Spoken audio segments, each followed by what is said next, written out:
On the morning of April 19th, 1995, an ex-Army soldier named Timothy McVeigh parked a Ryder truck in front of the Alfred P. Murrah Federal Building in downtown Oklahoma City. A powerful bomb was inside the vehicle. It was made out of a deadly cocktail of fertilizer, race car fuel, and other chemicals. McVeigh got out of the truck, locked the door, and headed toward his getaway car. He ignited one time fuse and then another. At precisely 9:02 a.m., the bomb exploded. Within moments, the surrounding area looked like a war zone. A third of the Murrah building had been reduced to rubble. The blast incinerated dozens of cars and damaged or destroyed more than 300 nearby buildings. Just outside the city limits, FBI Special Agent Barry Black was sitting in his car tracking a fugitive when he heard the explosion. Black switched on his radio and immediately heard fellow agents on the other end. Speculations of a gas main break, or maybe a plane crash. Switching channels, Black reported what he was hearing and seeing to his supervisor. Not long after that call to his boss, Black would be redirected from his fugitive case to the site of the explosion. 25 years after the deadly bombing that took the lives of 168 people, now retired Special Agent Barry Black provides us with his first-hand experience investigating the Oklahoma City case, known as Oak Bomb, in this episode of Inside the FBI. You'll hear the challenges he faced during the investigation and his perspective on how such a tragic event helped shape the FBI's approach to investigating domestic terrorism today. I'm Steve Lewis, and this is Inside the FBI.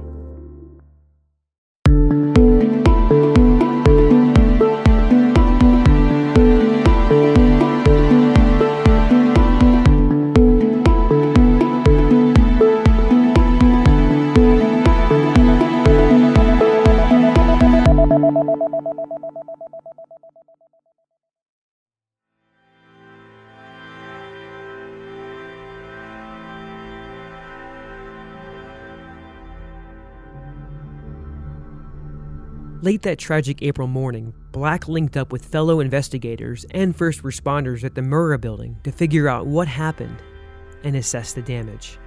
Here's Black. So I arrived on scene. I got as close as I could without getting into the debris field and started doing what we're trained to do, which is an initial assessment to try to determine if it was a bombing or in fact a plane crash or a gas main explosion. And of course, the large crater and the debris field are immediate indications. Black's experience as a special agent bomb technician came into play as soon as he had boots on the ground. That was going to be essential while he worked with evidence response teams to identify and collect critical pieces for fellow investigators. The technology at the time played a major factor in how the evidence was collected and managed. There are a lot of moving parts that you have to consider.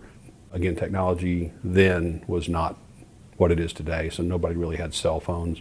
So it took some time to have computers brought in so that we could just manage the volume of data we were expecting.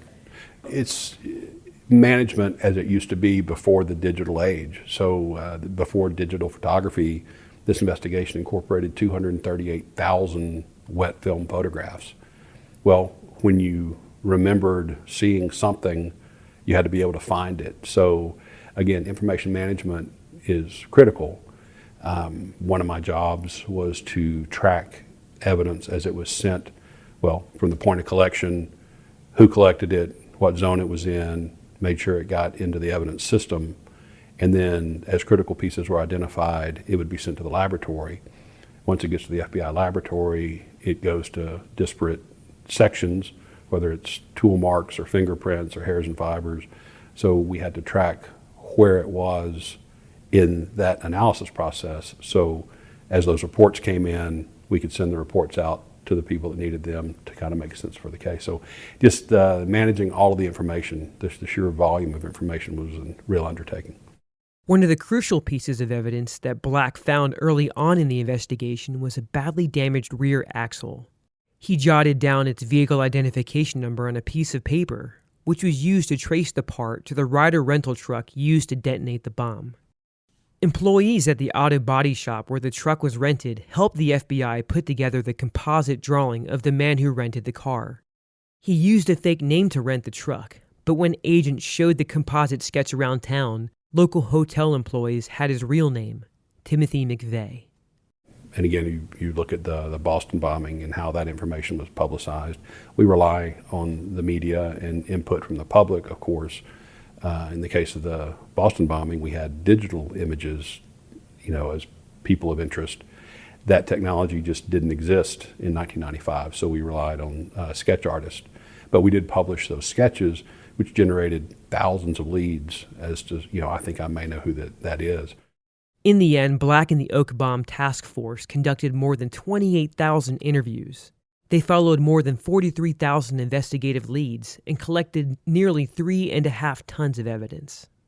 Piecing together all this data led to the charges that ultimately resulted in McVeigh's conviction and execution, and a prison sentence for his accomplice, Terry Nichols.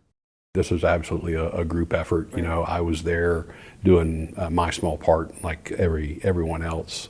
There were, I think, 1,400 people ultimately assigned to this case.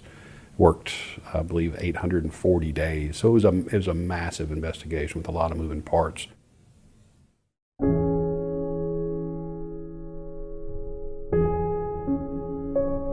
The Oklahoma City bombing introduced a frightening new concept for the United States: homegrown terrorism.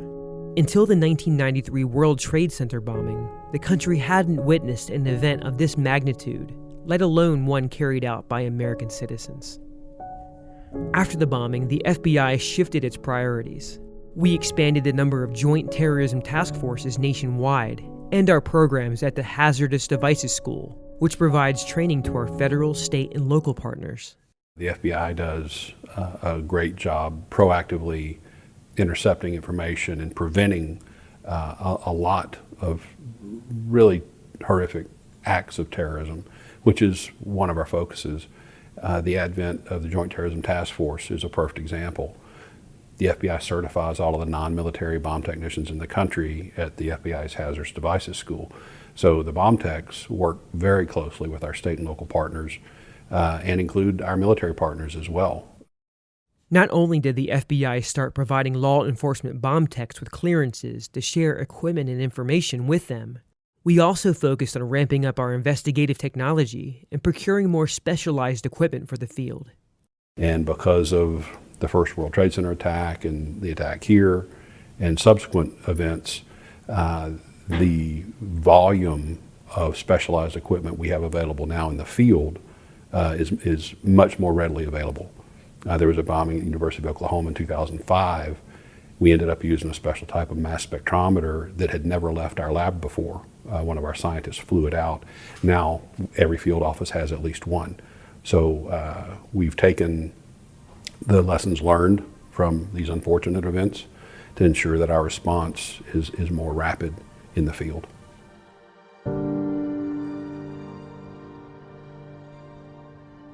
Although Black retired from the FBI in 2019, he's continued to share the story of his involvement with the bombing case and task force. Along with speaking engagements, Black leads tours with the Oklahoma City National Memorial Museum's first-person Stories of Hope program.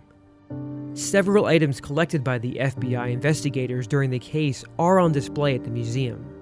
Black donated some of his own equipment and artifacts, like the hard hat he wore, his FBI field jacket, and the note with the VIN he wrote down from the truck's rear axle. The museum, built on the former site of the Murrah building, honors victims, survivors, and first responders affected by the bombing. Well, this is a unique place. The FBI has partnered with this facility to make sure what happened here is remembered. We have engaged in an agreement where a lot of the displays, which are still belong to the FBI, are available for the public to see. This is a beautifully done place, in my opinion, and it shows that there is some resilience, and you can recover from even horrific events such as this.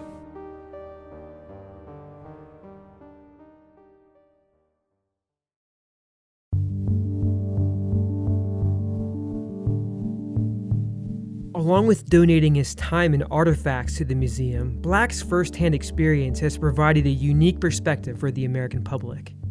He leaves behind a legacy that the FBI and the military, law enforcement, and first responders continue to grow from. Thanks for joining me as we remember the Oklahoma City bombing 25 years later. To see a photo of Special Agent Barry Black and to read more about his perspective on the Oak Bomb case, visit fbi.gov/OKC25. This has been another production of Inside the FBI. I'm Steve Lewis from the FBI's Office of Public Affairs, and thanks again for tuning in.